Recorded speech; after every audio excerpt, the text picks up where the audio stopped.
When you have a selected cell in an active worksheet, you can apply properties or methods to that cell. So, for example, I have sheet 1 selected and I'm on A1. If I want that to read 42 in Visual Basic, and I'll switch over by hitting Alt F11 on the keyboard, then I would type this.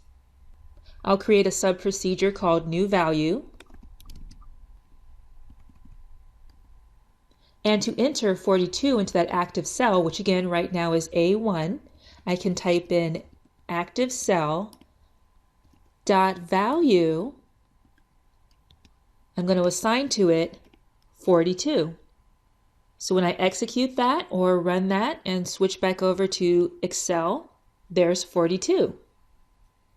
Now, because you can only use the active cell when the worksheet that it's on is the active sheet, if I wanted to put that number on sheet 2, then I would first have to activate sheet 2.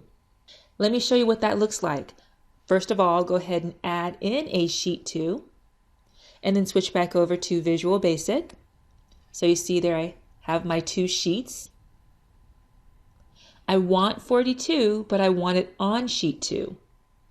So what I'm going to do right before the active cell dot value is I'll type in worksheets, plural, and then in parentheses, the name or the index number of the sheet that I want this to appear on, and that is going to be sheet 2, dot activate. All right, so let me go ahead and run that and switch back over to Excel. You can see now I'm on sheet 2 and my active cell has 42 in it. Now 42 popped up here in A1, and that's because it's the default cell. But let's say that you didn't want to put the data in A1. Well, then you also have to tell VBA which cell to move it to. So let's say that I want 42 inside of cell B4. I'll switch back over to my Visual Basic. And I just need to add one thing here after sheet 2 dot. I'll go ahead and type in my range. I want to type in B4 inside of parentheses and double quotes, dot activate. All right, so let me go ahead and run that and switch back over. And you can see now 42 is in B4.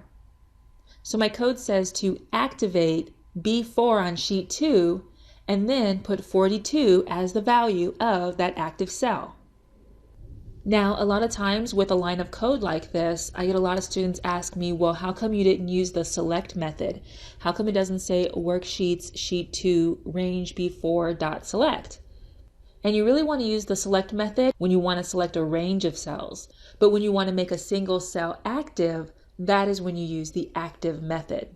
And another property that I like to use with active cell, and you'll see it a lot here in this course, is the offset property. So once you have an active cell, you can use offset to move the active cell somewhere else in your worksheet.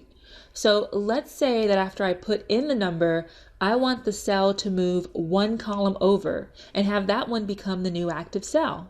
So all I have to do is to add in this line, active cell dot offset, and then after offset, I put in my open parentheses and I tell it how many rows to offset. I don't want this to offset any rows, so I'll put in a 0, comma, and now the columns to offset. Well, if I want this to offset 1 over to the left, then I'll just put in the number 1. If I want this to offset 1 over to the right, then I'll put in a -1. All right, let me go ahead and close my parentheses there, and then type in the period and activate. And before I test this out, let me just change that number to 422, so it's something a little bit different. I'll go ahead and run this and switch back over to my Excel. So you see now the code went to sheet 2, B4, put in 422, and then move the active cell over 1 column over to the left. So active cell, you really want to get to know this one because you'll probably be using it a lot.